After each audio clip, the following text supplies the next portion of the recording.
Mother to Son podcast. Conversations with a criminal lawyer mom and a philosophical gamer son.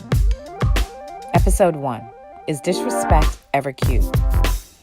Join us in this week's episode where we view a viral video of a mom interacting with a 4-year-old son. And tell us what you think. Well, I don't want you to cook for me. Let's listen in. I don't care if you shake your head. Give me my cheese. Mama, man, don't start it, Mama. Please don't start it, Mama. Man, Mama. James, I'm serious. Mama, don't touch me. Don't touch me. James, you're not about to cook nothing. You're not about to waste my cheese. Touch me. I'm about to show you. Don't touch me. And hold up. Who you think you're playing with? Mama, I'm trying to cook for you. What you think? You want me to get out? No, but you're not about to cook. I could cook my own food. James, you're not about to waste my cheese. You don't even eat lettuce.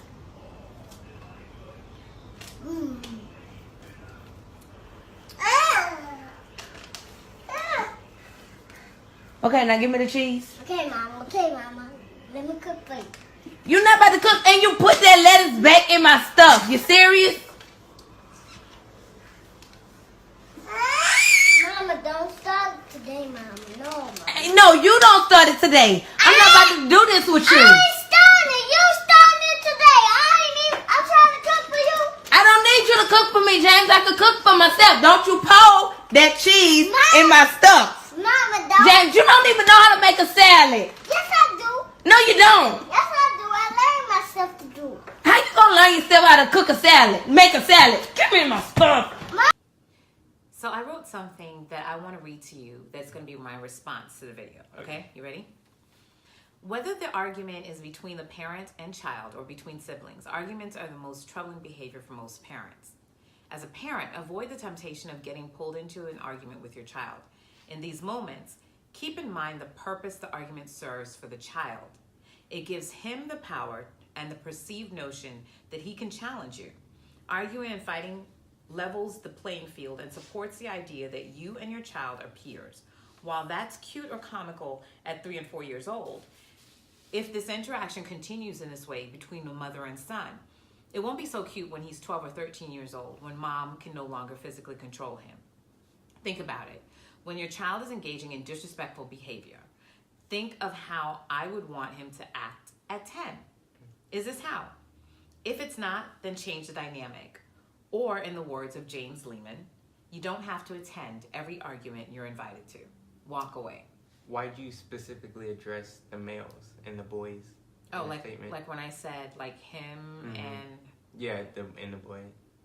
Because most of the interactions I have seen like this are between a mother and a son. Like it's rarely between a mother and a daughter, especially a young daughter. We don't see these levels of the child being able to engage in the mom in such a way that they are either peers or more powerful. Yeah. Like, you know, when he was calling her man, come on, mama, or don't touch me or something like that. Like, that's typically what I see between boys and their mom. Like the mom gives them some kind of control over the household. Like, you know, they're the man of the household, especially if it's a single mom in the house. Then I see them giving the child that kind of authority where they get an opportunity to argue back and forth with them. So that's really the only reason why, is because that's mostly what I see. So this conversation is based upon the man's prominence in the household rather than the female's insignificance, kind of. But here's also the other thing, right? When you think about domestic violence, who do we see as largely perpetrators of domestic violence, men or women? Males. Right. So is it a good thing then to teach your child from an early age, your male child, to be aggressive and to be argumentative, and that is how he's supposed to be with another adult? No. Because I just see that translating into an older child, a teenager, and or a young man who's now abusive towards women because that's how he feels. He's allowed to engage because that's how we let him engage. So his upbringing like devolves into his future romances or future relationships with people? I would think that how a mom teaches the child, especially a son, to engage with her, right, in this back and forth banter, which is clearly disrespectful. Yeah. And at 3 and 4 years old, yeah, it's funny because he's using adult language, and anytime a child uses adult language, we think it's funny, it's cute. Until that child becomes an older adult, child, like yeah. 10 or 12, it comes an adult. Then you're like, that's disrespectful. But if that is the only thing he knows, right, is how you taught him to engage with you, then at what point does he say to himself, oh, that's not how I'm supposed to be? He doesn't. Or unless there's outside influence. Like he sees how a relationship is actually supposed to be founded upon and how a conversation devolves in a, I would say, normal, like, and it's a normality not to have an argumentative conversation with your parents, right? So I'd say if he sees that, then he's going to cultivate that into his life. But when he doesn't, because he's 4 years old, he hasn't seen another household, right? So he doesn't know anything else.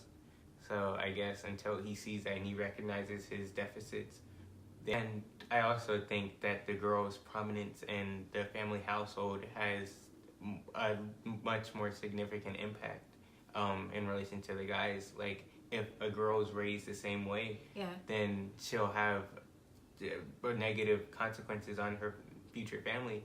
Like, she'll be argumentative towards the husband, maybe the child. And I think that raising a child in these circumstances has negative impacts on their future. Yeah, I guess regardless, right? So not just man, and I should. Well, I could just say child.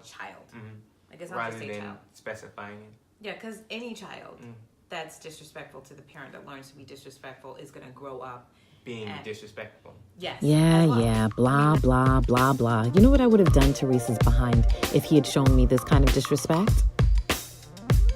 But seriously, I probably would have just picked up the items without saying anything to him, put them somewhere where he couldn't reach them, and walked away.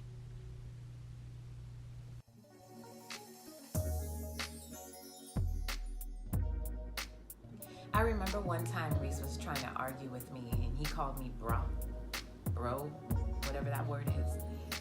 It did not end well. So I'm probably not the best person to talk to about resolving my emotions or not getting into an argument. But I really did try not to argue with my kids. For your purposes, though, I sought the advice of leading parental experts and FBI negotiators who obviously know how to manage arguments. And this is what they have to say about getting into arguments. The first thing these experts suggest is giving the child your full attention. Everyone needs to feel validated, like they're being listened to, like they're being heard, especially a child. Acknowledge their feelings. That means paraphrase what they say. Say it back to them. Don't just say you understand.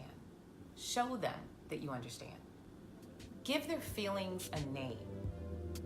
Say, for example, oh, little James, so you think it's unfair? You're feeling that I'm treating you unfairly? What that does is it absolutely opens up the mind.